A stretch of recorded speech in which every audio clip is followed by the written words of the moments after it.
Parmi les enfants d'Israël, il y avait un adorateur pieux nommé Ibrahim. Sa longue barbe blanche et ses yeux empreints de sagesse témoignaient de sa dévotion sans faille. Ibrahim passait ses journées en prière et en méditation, cherchant constamment la proximité avec le divin. Les démons regardaient cet homme avec frustration, car aucune de leurs ruses n'avait entaché son cœur pur. Désespérés, ils choisirent de se tourner vers leur maître, Satan, pour trouver une solution. Satan écouta leurs plaintes et décida de se rendre lui-même chez Ibrahim. Il prit diverses identités pour tenter de tromper le pieux homme.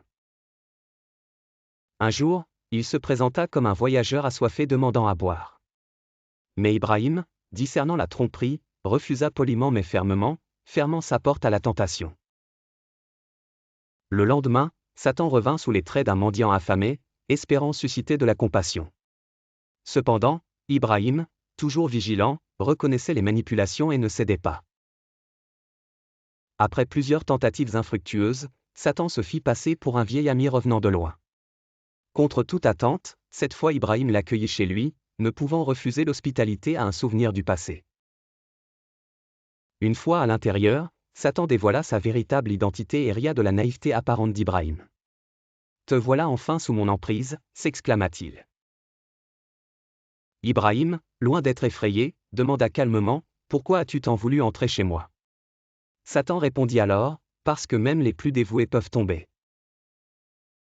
Ce sont la colère, l'ivresse et l'avarice qui font chanceler les âmes. La colère obscurcit le jugement, l'ivresse engourdit les sens et l'avarice fige le cœur.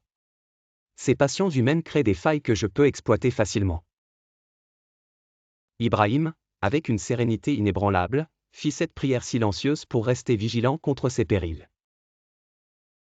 Cette histoire nous rappelle que les dangers des passions humaines peuvent toucher même les plus pieux d'entre nous.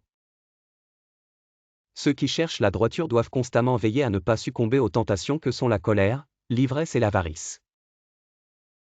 Car ces comportements ouvrent la porte à des influences néfastes et nous éloignent du chemin de la vertu.